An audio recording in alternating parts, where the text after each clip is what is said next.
conspurcado pela prática de delitos e de crimes. Eu vou mais além. Pegando, inclusive, o exemplo do deputado Itagiba, eu também prestei concurso público, o Ministério Público. Eu sou procurador de justiça de carreira, promotor de justiça. Eu também tive que apresentar, não como Itagiba, milhares de documentos e poderia não ser aprovado, nem passar por oral. Por quê? Porque a instituição diria que eu não teria condições se eu estivesse respondendo o processo penal.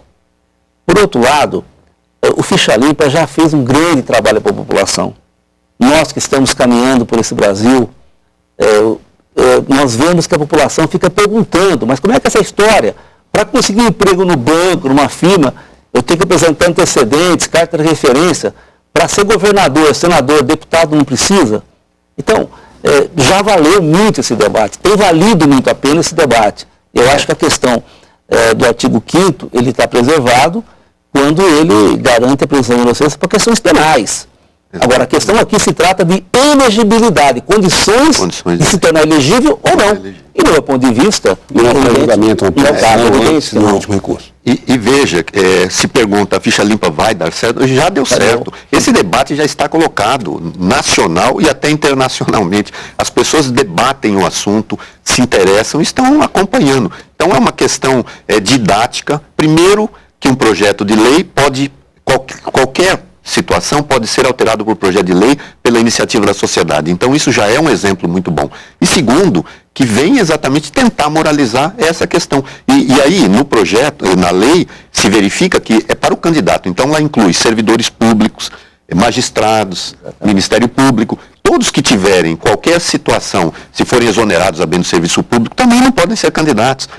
Então, essa situação atinge a todos. Conselhos de ética, conselhos de ética, da ordem dos advogados. Qualquer entidade. Agora, eu tenho uma preocupação, pegando esse gancho até do Itagiba e do Luciano, justamente nessa questão dos conselhos de ética. Quando você pega, por exemplo, o Estatuto da Advocacia e o Código de Ética, você tem todo um regramento processual, que no CRO você não tem. No CRM, eu não li as alterações que se fizeram no Código de Ética, mas você também não tem, são frágeis. No CRESSE, são frágeis. Você não tem uma regra... Os conselhos da odontologia, medicina, conselhos de imóveis... Porque você passa a ter uma regra meio indefinida de acusação e de defesa.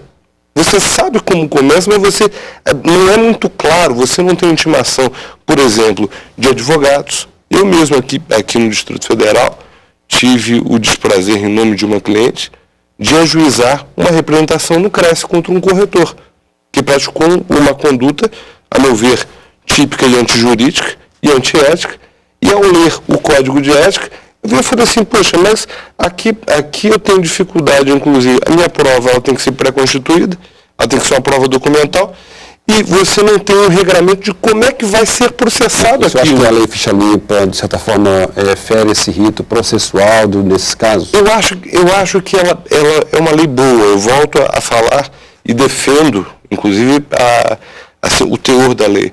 Acho que ela tem alguns equívocos. A minha posição ela é muito aquém do jurista Adriano Soares da Costa, entendeu? De Alagoas. Qual é a posição dele? Ele vê pontos gravíssimos na lei, tanto quanto essa questão da presunção de inocência, quanto uma falta de proporcionalidade na aplicação da pena. Eu vou lhe dar um exemplo prático. O ex-governador, e não tenho nem procuração para fazer defesa dele, mas vou falar, vou me limitar tecnicamente. O ex-governador Cássio Cunha Lima, ele foi cassado, ele ficou inelegível por 3 anos, e, de repente, assim, com a entrada em vigor da Lei Complementar 135, ele tem uma pena majorada em mais 5 anos.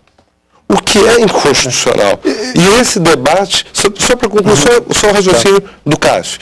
E esse debate, o Marcelo Ribeiro, que é um grande representante da Ordem dos Advogados aqui no DF, está como ministro do TSE, o Marcelo Ribeiro colocou isso. Há uma questão de pena, sim. Ele foi apenado com a inelegibilidade e essa pena para ele está sendo agravada. Então, há pontos que precisam ser realmente lapidados. E esse debate certamente vai se dar no TRE da Paraíba. Eu acho que você colocou com muita propriedade.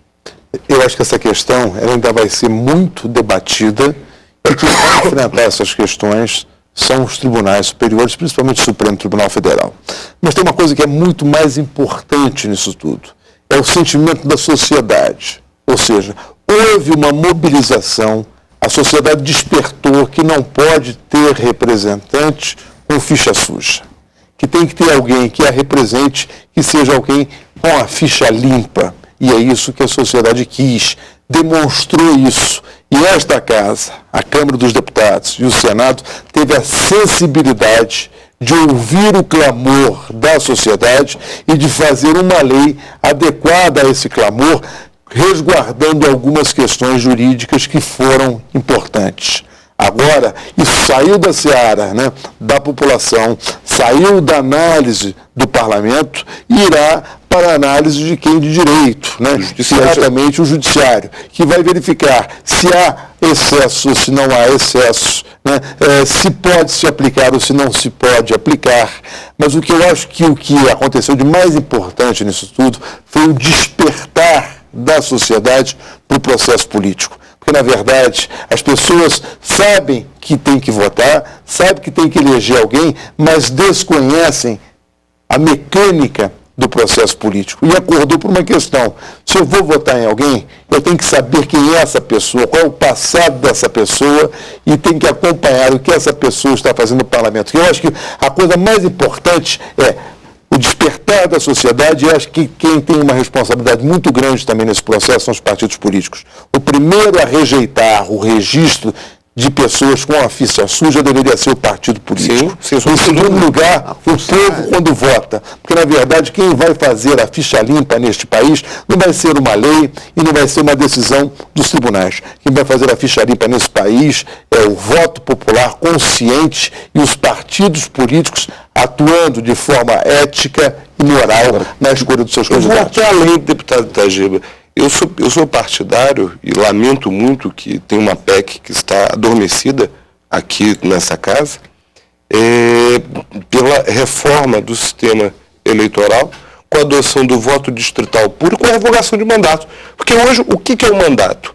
O mandato, me perdoe, os senhores são deputados, são detentores de um mandato eletivo, são procuradores de determinado número de pessoas que dão, graças a Deus, os senhores orgulham o parlamento, mas muitas vezes chegam parlamentares que não orgulham o parlamento, recebem uma procuração em branco e que não vão prestar contas dos seus atos nos próximos 4 anos, que só vai ser revogado em 4 anos. Eu acho que esse também é um ponto que tem que ser discutido. Só para dizer o seguinte, o direito constitucional, e aqui estão constitucionalistas, brilhantes juristas, mas ele tem que seguir, o Poder Judiciário, a vontade do legislador. Quer dizer, a vontade do legislador, nesse caso, ficha limpa, é que ele seja implementado agora. Porque quem legisla numa democracia é o Poder Legislativo. Sim. Nós já tivemos aqui no Brasil decisões antes das eleições, por exemplo, verticalização, com convenções prontas, as chapas montadas. E isso foi regulamentado pelo TSE. Na véspera da eleição. Isso desmontou uma série de alianças. Agora não, agora veio 1.300.000 assinaturas, 3 milhões de assinaturas virtuais. A Câmara e o Senado aprimoraram esse projeto, porque aqui é a casa da discórdia e da consonância e da discussão e do consenso, e se chegou num projeto que chama atenção. Então, a nossa vontade, quando eu votei o Itagiba, o deputado Itagiba e todos os deputados e senadores, grande maioria pelo menos, foi no seguinte sentido: olha, senhor julgador, senhor Poder Judiciário, a nossa vontade dessa lei é que seja aplicada já e que seja aplicada com rigor. Então, se é verdade que o Poder Judiciário tem que escutar o que o legislador pensou quando fez a lei, não tem dúvida, nós queremos que tenha validade já. Essa é uma questão importante. Luciano, tem